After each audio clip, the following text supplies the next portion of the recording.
केही दिनदेखि केही साथीहरू यो व्यवस्था जोगाउनुपर्छ भनेर धेरै उफ्रिराख्नु भएको छ। उहाँहरू स्वाभाविक हो, यो व्यवस्था यस्तो व्यवस्था हो चुनाव हार्ने हरुवा चरुवाहरू मन्त्री बन्दै यो देशको प्रधानमन्त्री बन्ने, चुनावै नजितेर पनि सांसद बन्न पाउने व्यवस्था हो। त्यो भएर यो 16 वर्षको इतिहासमा अहिले यो 16 वर्षको इतिहासमा 14 पटक सरकार परिवर्तन भयो, झन्डै 1000 मन्त्री भए, 31वटा मुख्यमन्त्री भए, 30वटा प्रदेश प्रमुख भए, 3 जना राष्ट्रपति भए, 3 जना उपराष्ट्रपति भए, झन्डै 3000 त सांसद भए।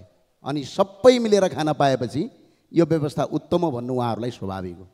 र अर्को कुरा, यो व्यवस्था उत्तम भन्नुपर्ने अर्को स्वाभाविक कारण के हो भने आज नेताका छोराछोरी जो यहाँ भाषण गरिरहेछन्, यी नेताका छोराछोरी र केही कर्मचारी र उच्च पदस्थका छोराछोरी युरोप अमेरिका पढ्ने तर गरिब दुखी जनताका छोराछोरी आज दुबई र खाडीमा गएर बेल्चा हान्नुपर्ने, 1 वर्षमा होइन यो 16 वर्षमा 14,000 भन्दा बढी युवाहरू रातो बाकसमा लास भएर फिर्ता हुने, त्यो बनाउनका लागि यो व्यवस्था यिनीहरूलाई अझै चाहिएको छ।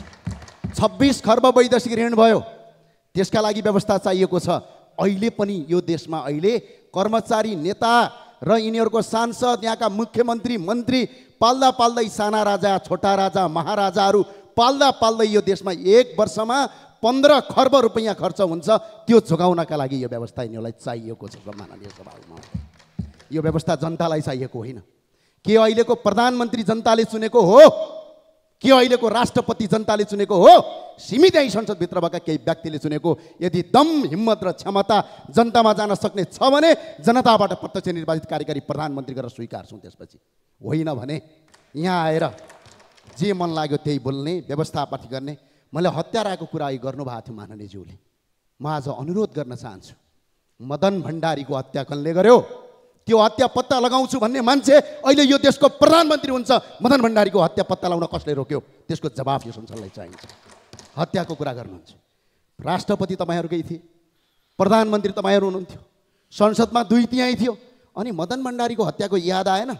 अरू साथीहरूले भन्नुभएछ मलाई, थुनियो।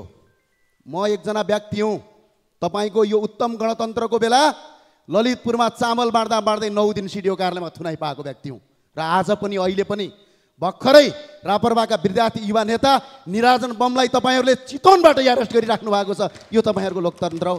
अघि एकजना मान्यज्यूले भन्दै हुनुहुन्थ्यो, काण्ड सम्झाइदेऊ, निर्मला पन्तको बलात्कारपछि हत्या भयो, तपाईँहरूका कति गृहमन्त्री फेरिए, कति प्रधानमन्त्री फेरिए, कति पटक ओल्लो पक्ष सरकारमा गयो गणतन्त्रवादीहरू, एकजना निर्मलाको हत्यालाई अहिलेसम्म पत्ता लगाउन सकेका छौ?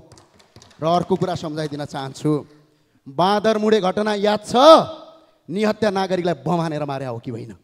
अझ अर्को घटना सम्झाइदिउँ, लमजुङका शिक्षक मुक्तिनाथ अधिकारीका हत्याराहरू आज यही संसदमा सांसद भएर हिँडिरहेका छन्। यसको जवाब चाहिन्छ कि चाहिँदैन?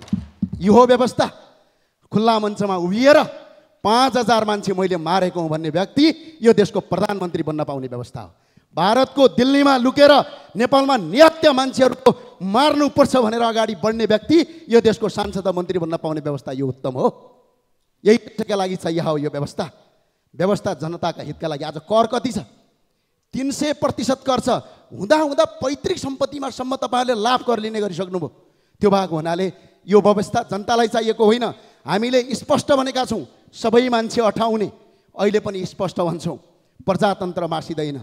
न यहाँ प्रजातन्त्र मासिन्छ, न यहाँ लोकतन्त्र मासिन्छ। सिर्फ राष्ट्रपतिको ठाउँमा राजा राखिन्छ, बास यति हो। यहाँभन्दा अरू होइन। यहाँभन्दा लोकतन्त्र र गणतन्त्रको उत्तम व्यवस्थाभित्र हामी छिर्न चाहन्छौँ। जनताबाट प्रत्यक्ष निर्वाचित कार्यकारी प्रधानमन्त्रीमा जाउँ। अहिले पनि यो देश यहाँ कतिपय सांसदहरू हुनुहुन्छ, टिका लाउनुहुन्छ। 81% हिन्दू भएको देश आज हिन्दू राष्ट्र मासिएको छ। प्रदेश संरचना खारेज गर्नुपर्ने प्रदेश पालिएको छ। कार्यकर्ता सेटलमेन्टका लागि देशलाई 26 खर्ब गर्न पाइँदैन। त्यही भएर राजासहितको प्रजातन्त्र चाहिन्छ। खुलम खुला बहस गर्न हामी तयार छौँ। हस्, धन्यवाद छ।